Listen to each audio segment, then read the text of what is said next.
Obviously, speed is very important in boxing.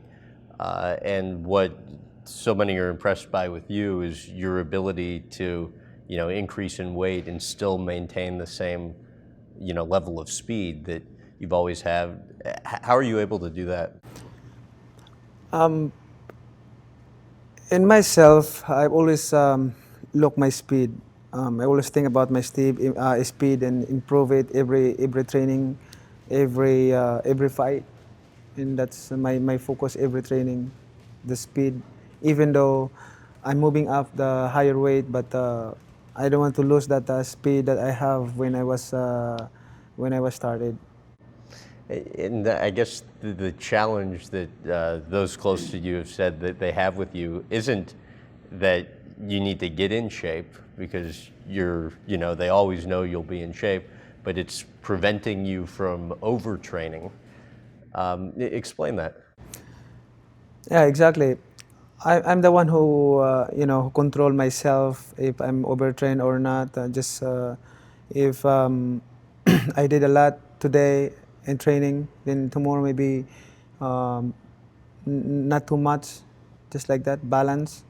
But So will you sometimes push yourself a little harder than maybe your trainers would like? sometimes when I was young, when I was 23, 24, and uh, I love to train hard. I love to push myself. But we have to realize that uh, when when I become like this age, 35 years old, so I have to balance of the capacity of your body, of your I mean of your body and also of your mind. Sometimes your mind is you can do this, do that, but sometimes your body will react it. So just balance. You and I were talking about this yesterday. Freddie has gotten mad at you before during actual, matches because you'll unnecessarily take punches from the opponent you're facing because you want to feel the opponent's power. Explain that. Sometimes boxing is not only for battle of physical, but also it's a battle of mind. I have to do that to intimidate my opponent that I can handle his punch. I can carry his power, his punches. So it's it's mine, you know. How much can you tell when you're intimidating somebody? Well, if they throwing a combination punches and then I don't get hurt, so they will, I mean, my opponent they will run all day long. So that's what happened. If you see the fight with that's what happened with Miguel Cotto. In the middle of the round, like 6 rounds, fifth round, then he start running because I'm showing him that I let him punch to my body and then I didn't get hurt. So now he's thinking that I can handle his punches. And But Cotto is pretty strong boxer. He's heavy-handed, so but you could tell he was surprised that or intimidated yeah. by It's, that. I Yeah. mean that's like what I said. Boxing is not only a battle of physical, but only mental. It, Also mental. and with that fight specifically, the Miguel Cotto, the dislocation and snapback of his face, your punches were literally shifting his whole face off its foundation. What do you recall from that? That fight, I train hard. I work hard for that fight. We did a lot of things in training, so that's why in the fight it become easy. Are you surprised though when that's happening with the face? I'm not surprised because I did a lot of hard work in training, a lot of strategy, I think I keep on pushing myself. Even Freddie Roach trying to stop me, but I always, we always in negotiation every day training. So I want to run through some notable moments from your career, the first of which being the 2001 IBF bantamweight fight. The impact. That's super bantamweight. Yeah. Super bantamweight. Yeah. The impact that had on your career. How huge of an opportunity was that for you? I remember that fight with Lino Honolulu Lidwaba, my first fight in America. I went to America just for vacation because I just finished my fight here in the Philippines, and then when we get to LA, that's how I find the gym, Wildcard Gym. Somebody introduced that gym to us. Freddie Roach's gym? Yeah, Freddie Roach gym. So we went there just to observe what's look like the gym in boxing gym in America. So there's a big fight between De La Hoya and Castillejo at the MGM, and the supporting main event is Lino Holonolidwaba. His opponent is a Mexican guy, but what happened is I was number 3 on that time, number 3 in IBF, and his opponent he got injured in training. He got big cut in his eye, so he cannot fight. Supposedly championship fight IBF. So they contacted that number 2, the number 2 from Thailand, but the number 2 they're not ready. Mm-hmm. Because it's a 2 weeks notice. Right. 2 weeks notice. In a huge fight. And I'm number 3. But you were willing to take it on only 2 When weeks notice. they gave me notice, of course, I just finished I'm in shape because So I just okay. finished my fight here in the Philippines. But they think, Freddie, he think that I just only trained 2 weeks.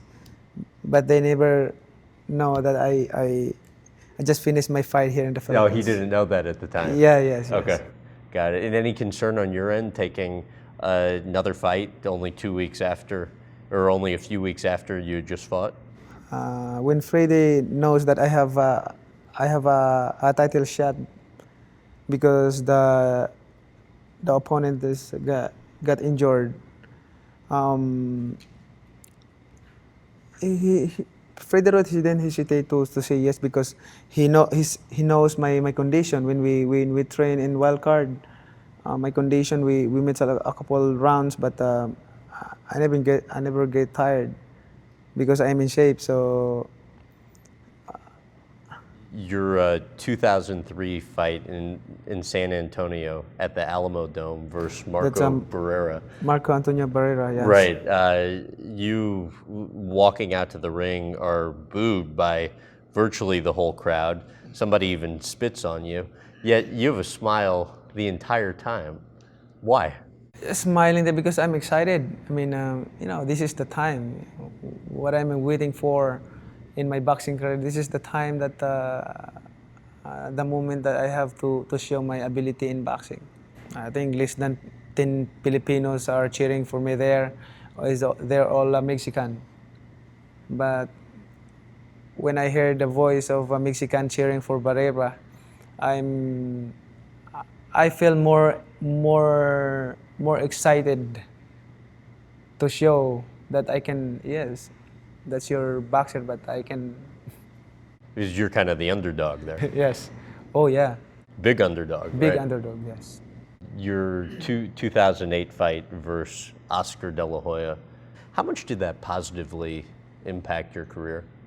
It changed a lot in my life, in my career. When after that fight, it changed a lot. And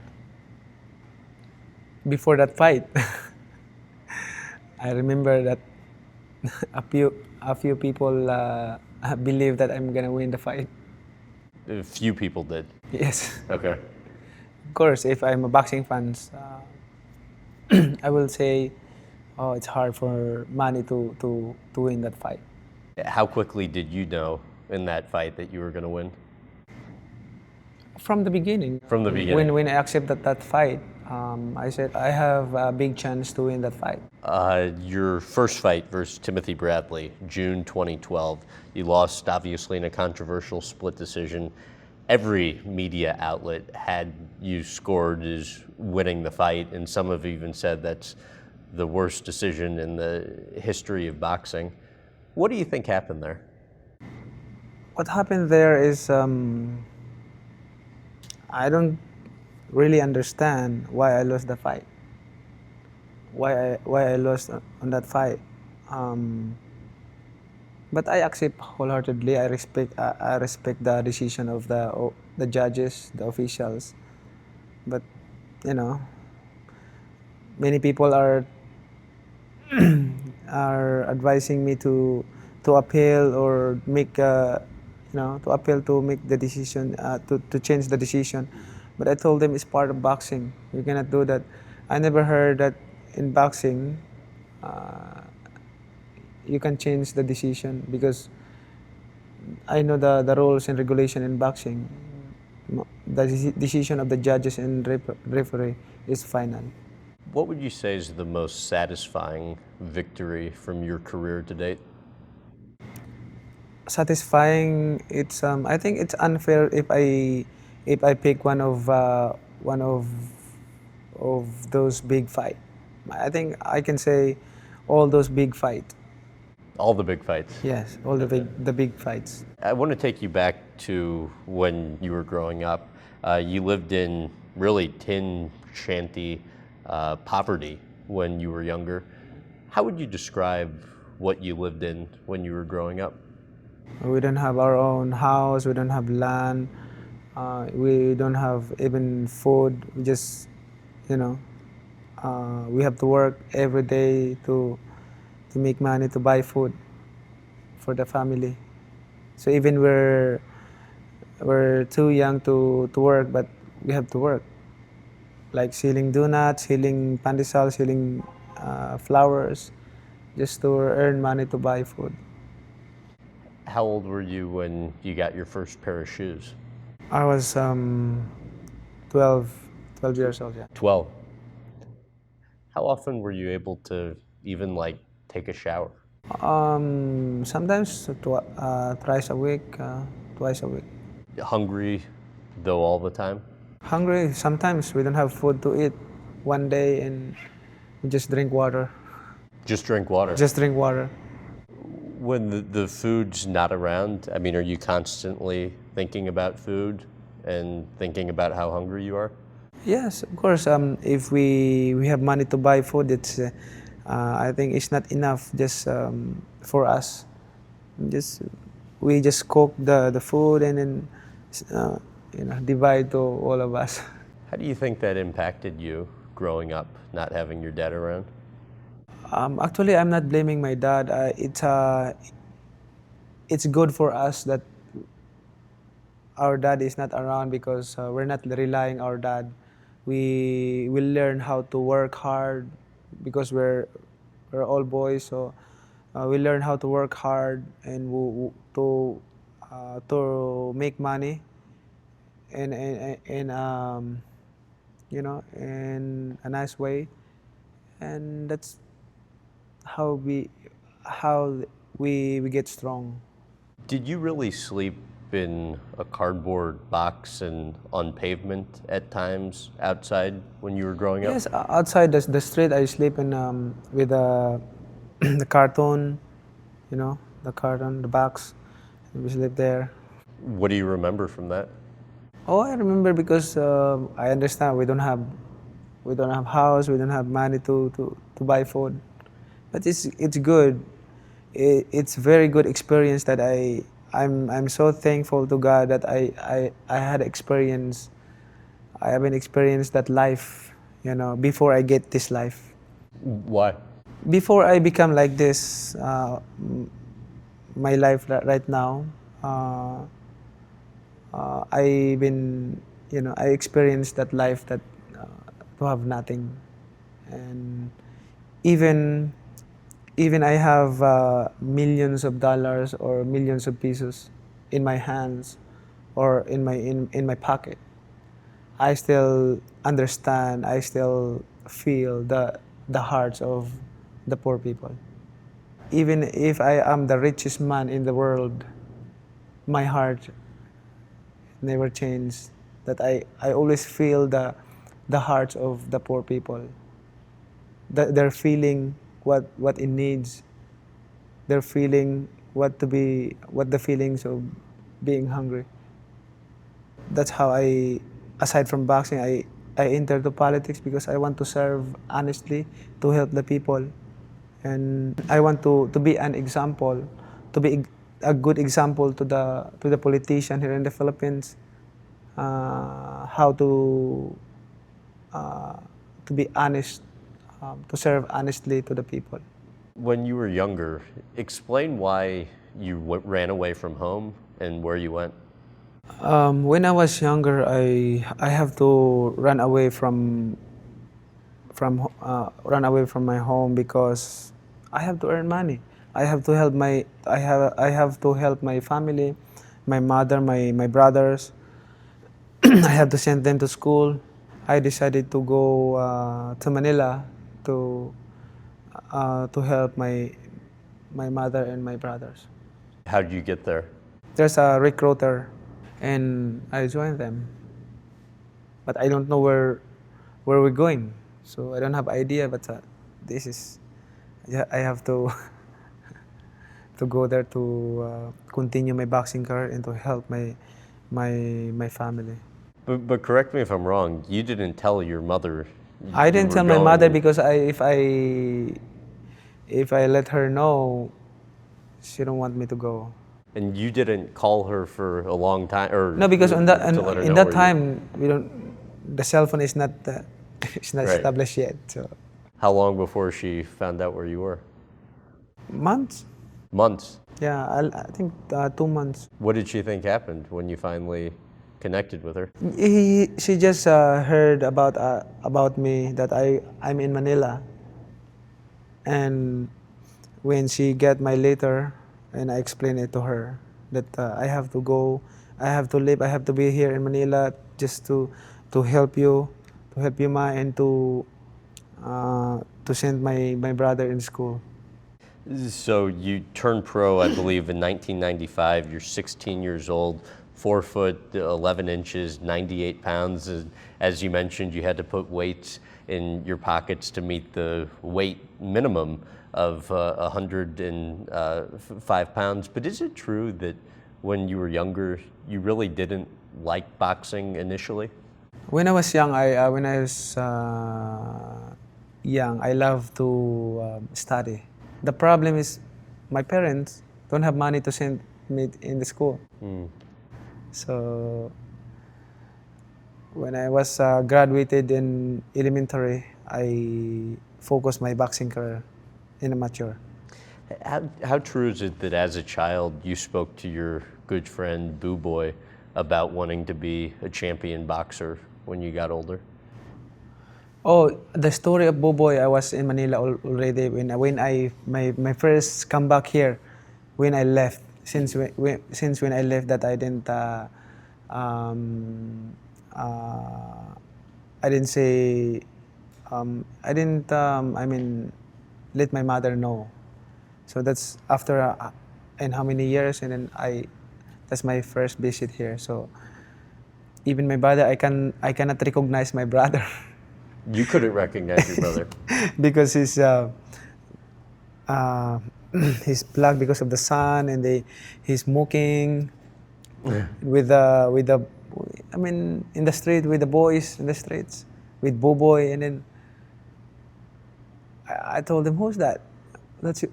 I it's familiar, but I cannot say it's my brother. How long had you been gone when you came back? um, I take vacation here to visit my mother, and then when I go back to Manila, I bring Boboy and Bobby, my brother. Money. Uh, how many people do you employ for your boxing career? A lot, a lot. Although I can need only a few people, but I want to help them. So be around with me and then help whatever you can help, and then the work, and then so that you can earn money. How many jobs do you think are necessary, and how many do you think are more because you want to help the people out? For me, I want to give them job, but what I'm gonna do, I'm a boxer, so they have to go with me and then help whatever works that they have to work. I was reading one article that was from back when you were training in LA at Freddie Roach's Wild Card Gym, that wrote about how you were paying a guy like $200 3 times a week to wash your car. How concerned at all are you that you spend too much money trying to help people out? The material things I don't put in my heart. Material things is okay. I have to take care of the things in this world, but in my heart, the important is God for me. And if I see people poor and need help, need money for food, how can I turn back from them? I know even if I'm the richest person in the world, my heart is still the same, that I can feel the feeling of the poor people, being hungry, being, nothing. You've caught people before on your team stealing from you and then forgiven them and still allowed them to be part of your team. Why allow that? I allow that because I want to teach them. I want to teach them. Who am I to judge them? Who am I to, persecute them? I just teach them how to, uh, that's not good. If you want to be blessed by God, you have to do in the right way. Not like that. We cannot condemn other people. How often do people ask you for money? It's hard to answer a lot, but Constantly? daily. In talking to people close to you, they've all said that your potential downfall could be your kindness and generosity, because you'll continue doing it even if it leads you to the point of being broke No, someday. I don't believe that because I'm doing in the right way. I'm doing in the right way that God wants us to do. I mean, God, He owns everything. When I start from nothing, and He give me something. So it depends on you how you take care of the. We are just a steward. We are just steward of all things that it's here in this world, but God owns that everything. But what happens when, you're no longer boxing and don't have the, big money purses? Well, I believe that I have businesses, and the Lord will bless my businesses. I believe that nothing is possible with God. The God that I serve is the creator of heaven and earth, creator of everything. How can we without that? Freddie Roach, when you first came to America, trainers, for the most part, were pretty uninterested in working with you. How did you and Freddie end up working together? Me and Freddie, we work. Um, we're not working like a boxer and trainer. We're just working like a family, like a friend or brother. We suggest each other about the strategy and techniques.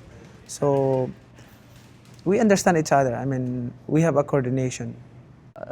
When you first met Freddie, he told me that you wanted to show him 2 fights you got knocked out in. Why? Of course, I just want to let him know that I already experienced that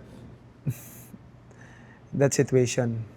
When I lost, it's nothing. I can accept that. It's part of boxing. What do you think you've learned from him? I learned a lot. I think I no need to say one by one the reason, but every situation that happen in our lives, there's a lesson that we will learn. It is not an accident. It's just God's purpose. Freddie says you're the best fighter he's ever worked with and credits you for making him a Hall of Fame trainer. What do you think of that? Yes, he's the Hall of Fame trainer, the word. For me, I credited all this achievement that I have from God. Without God, I cannot do nothing. What do you recall from being knocked out by Juan Manuel Marquez in December 2012? You know, I have a good story for that. Okay. Why I can't. I am so relaxed after that fight. I'm just smiling after, you know. You were? Yeah, smiling when I get up. I don't know what happened, but I realized that, you know. But before that fight, I have a dream that I cannot interpret it, or I told some people, but they cannot interpret it. But when that fight happened, after that fight, I realized that's the interpretation of my dream. 1 week before the fight. What was the dream? Well, that I'm gonna be flattened, and then but I will stand with nothing will happen, and then run again. Continue the journey. That's why after that fight, I announced when the media interviewed me, I announced it that we will rise again, because I saw that in my dream. And I quote, "It began to register on those watching ringside that they may have witnessed what amounted to a public execution in the ring. Pacquiao remained motionless, possibly lifeless, until his cornerman rushed to the ring in tears, followed by a doctor." Have you watched video of that knockout? Yeah. And I know, you know, Freddie Roach initially was concerned you might, you know, have been killed. Were others sitting ringside that you've talked to thinking the same thing? When I saw that fight, of course, they get nervous because I was flattened in the canvas, and then I cannot move. But after that, maybe 3 to 5 seconds, I know what happened. It was recommended after that fight that you take a year off. What did you think of that advice? I mean, I accept that advice because, of course, it was a bad loss, and I have to recover. So. Was it hard for you to stay away for that long? No, it's good for me because I've been in boxing 20 years, no stop. So it's good for me to rest 1 year. What'd you do? Just I have a lot of business to do and spend time with my family, and I'm a congressman, so. Retirement. Why do you still like boxing and still want to keep boxing? I still like boxing. I want to continue my career because boxing is my passion, and it's part of my life. If one day I'm going to retire, then retire, no more come back. So that's how I want to. I'm happy bringing honor to my country. How much longer do you think you keep boxing? We cannot tell. Only God knows. But I believe I can still fight a few more years. How concerned are you about the potential long-term side effects that boxing will have on you later in life? I'm thinking that, but I believe that God is good, and if God is with you, you have nothing to worry. How true is it that even as a kid, you knew you wanted to get into politics later on? No, before I don't have idea what politics is. I don't like politics. I don't like politics. But people said when you were in the gym, when you were in Manila, you'd like practice speeches and uh, things like that. That's the time that I'm already helping here in my place. Every time after the fight, every time I had a fight, after the fight, I'm coming back here and give buy how many like thousands of sacks of rice and divide it in 5 kilos each, and put the noodles in sardines and give it to each family and give money like 50 or 100 pesos. So I'm helping them from my earning money in boxing, and helping them, and then even though thousands of families that I help, still there's a lot of people needs help. So I was thinking that some people advise that if you're in politics, if you want to serve honestly, there's a money in politics. That's but the problem is a lot of politician is corrupt. Right. So that's what happened. You lost your first election for a House of Representatives seat, and I read it was because the majority of the people voting for you didn't want to take you away from your boxing career. Were you at all surprised when you learned that? No, and it's for me. I understand. I'm happy. I'm more happy when I lost that election, because Why? I cannot fight De La Hoya, I cannot fight Cotto, I cannot fight Margarito, I cannot fight Hatton. Would you have stopped boxing had you won the election? Be- that's my thinking when I ran. It was. Yeah, that's my thinking in 2007. But after in 2010, I decided to run again. But my thinking is to continue my boxing career. Tell about how you and U.S. Senator Harry Reid have worked together. He invited because he was 4 days before election. He was behind 4%. So there's a campaign in Las Vegas, and he invited me to endorse him, to help him to his campaign. So I show up there and say hello to the people, and please support Harry Reid, and that time that's a relationship build up. And how has he helped you with the Philippines? Well, he helped a lot, especially on the disaster, the last disasters, the big disasters in Tacloban. Uh-huh. We communicate each other, how they help and how they help us. What are your goals in politics? My goals in politics is to help more people. That's the most important thing. To provide shelter, to provide them shelter, to provide them sustainable livelihood. Meaning to say sustainable livelihood that they can earn money every day for their needs. How do you do that? I believe I can do that by, like what I said, God is good, God is great. He's a loving Father. It's merciful, and He will hear our prayer. Explain the work you've done with child sex trafficking.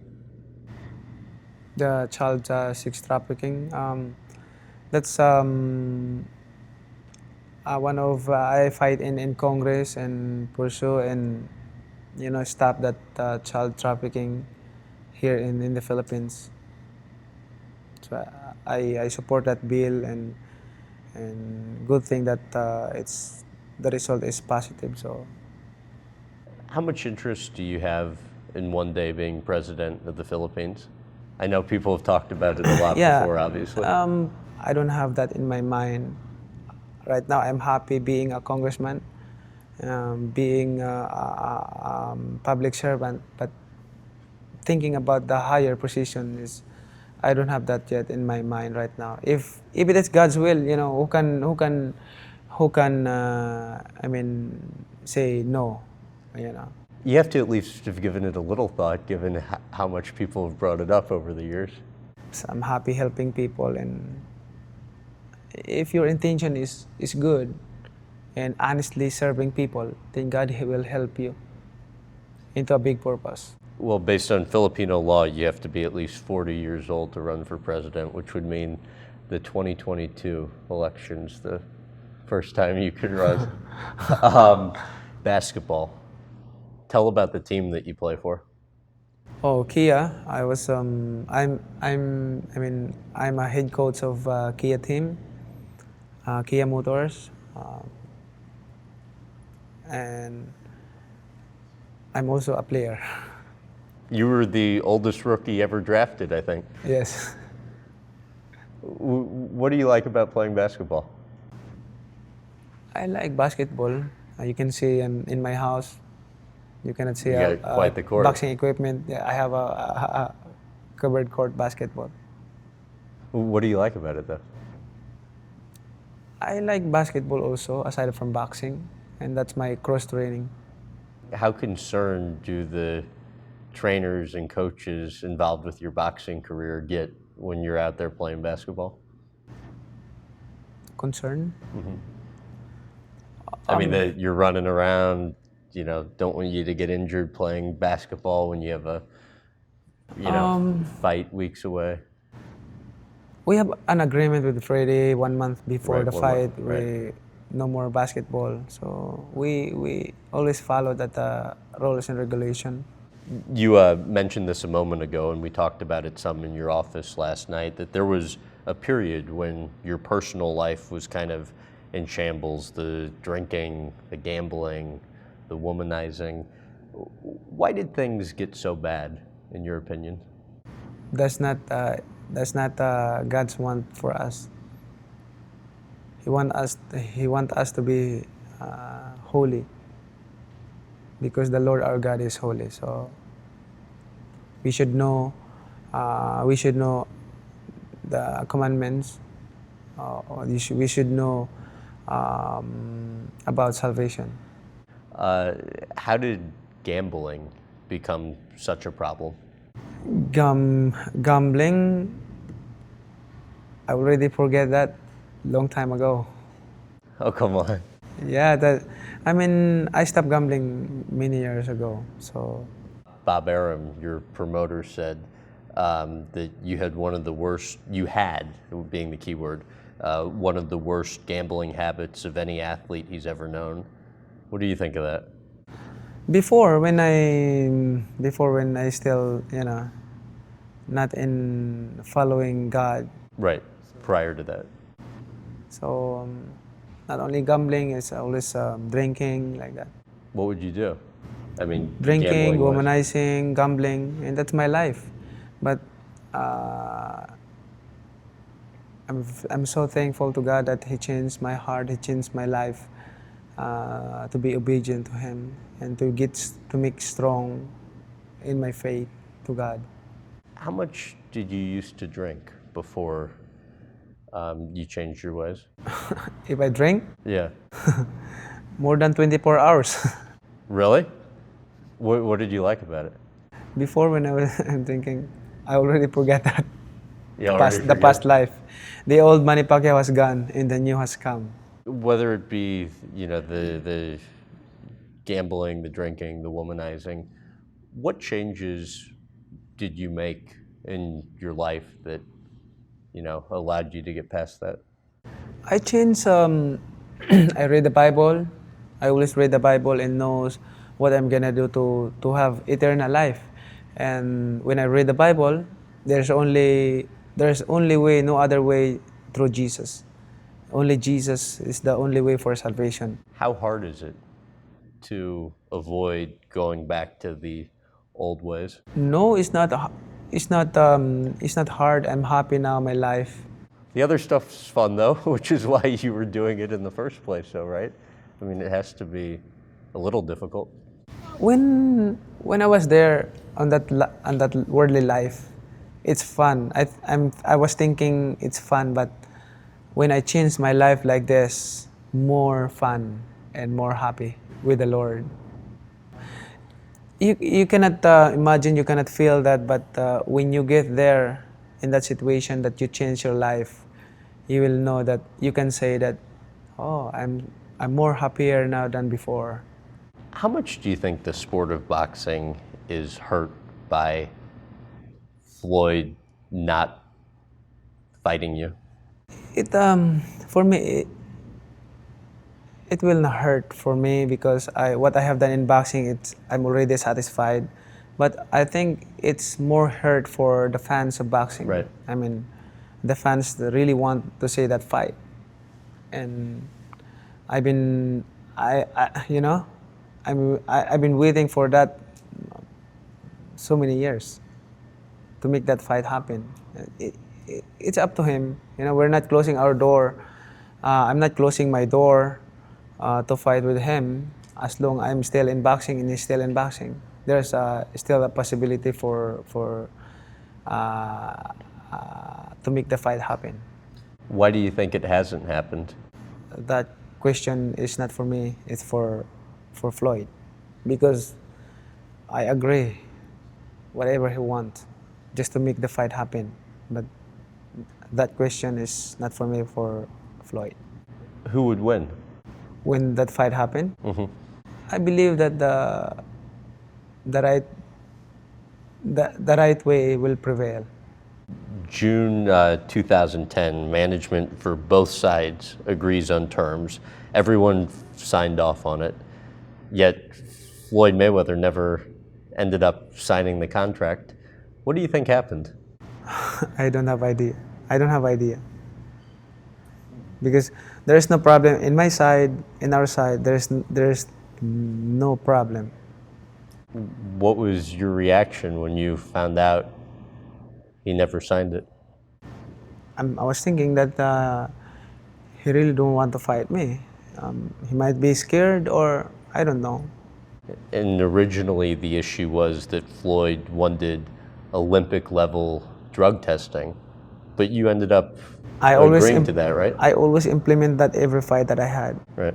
I always implement that Olympic drug testing, everything that he wants. What do you think the likelihood is that Floyd is just concerned that he'll lose? My thought is maybe he might scared to lose, or he's scared. He's scared to lose, or he's scared. Two quotes. First, Floyd Mayweather recently said, quote, "Manny Pacquiao needs to focus on the guy in front of him. Once he gets past him, we can look to the future. And if the Pacquiao fight presents itself, let's make it happen." That was Floyd recently. And then his father recently said, "The fight's going to happen, trust me." But of course, after his father says that, then Floyd threatens to fire his father for saying that. But what do you think of both of those quotes? They're always changing their mind. I mean, it's hard to say. It's hard to say, you know. But you're right. I have to focus on my upcoming fight. Focus this one first, and then talk about the next fight. Your November 22nd fight, Chris Algieri. What do you think makes the fight challenging? It's challenging to me because Algieri is young. He's taller than me, and he's tough. What do you think of him personally? Algieri? He's You guys, we were talking about this yesterday. You guys went on a 27,000 mile promotional tour promoting the November 22nd. He's a friendly guy. He knows how to respect other people. Is that something Floyd Mayweather should take a lesson from? I'm not saying anything. I'm just, we're talking about Algieri. He knows how to respect other people. What do you think of him as a fighter? He's okay. Do you have a prediction for the bout? No, I don't have, I never give a prediction for the fight. We had people submit, in-depth viewers submit questions for you through the Yahoo Sports Facebook page, and I wanted to read two viewer questions for you and get your responses. The first is from Willie Barkley of Kingsport, Tennessee, who wants to know, what's the one thing that drives you? One thing that drives me is the inspiration that the Filipino is giving to me, the support of the fans of boxing, especially the Filipino people, and of course the support of my family and my relationship to God. The next one's from Oliver Justin Samuels of West Hollywood, California, who wants to know, Manny, of all your victories in the ring and in the socio-political world, what do you personally consider to be your greatest triumph? The greatest triumph, all that I have experienced in life and all my achievements right now I have, and I've been, it's not difficult to be like this. So I think I'm so happy because of all these things that I have right now. That's my triumph and discipline, focus. Thank you very much. Thank you.